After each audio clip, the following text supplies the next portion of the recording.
आज हम लोग पढ़ेंगे क्लास 12 का सब्जेक्ट फिजिक्स।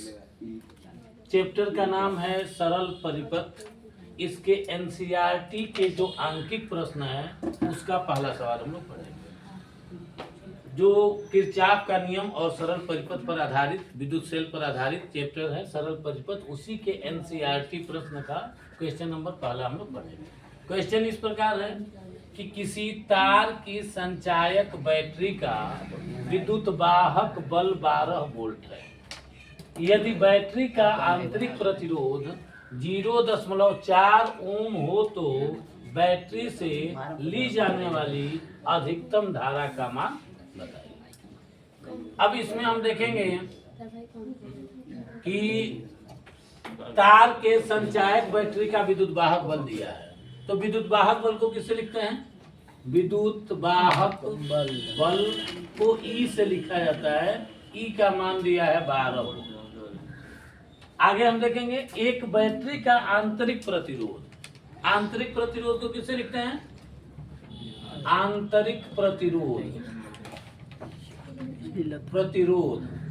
को हम स्मॉल आर से लिखते हैं। इसका मान दिया है 0. आंतरिक प्रतिरोध आर का मान दिया है 0.4। अब अच्छा, धारा का सूत्र क्या होता है? धारा आई बराबर क्या होता है? ई बट्टा आर प्लस सेल द्वारा ली जाने वाली धारा, सेल द्वारा दी जाने वाली धारा का मान होता है I equal to E upon R plus r. अधिकतम धारा के लिए, अधिकतम धारा के लिए बाह्य प्रतिरोध कैपिटल आर का मान 0 होना चाहिए।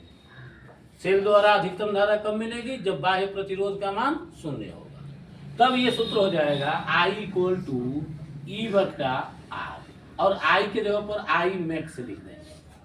क्या लिखेंगे? आई मैक्स इक्वल टू ई बट्टा। अब ई का मान कितना है? 12। आर का मान कितना है? 0.4।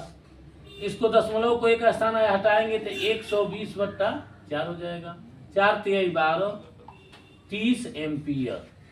यही आपका आंसर हो गया। नोट करें इसे।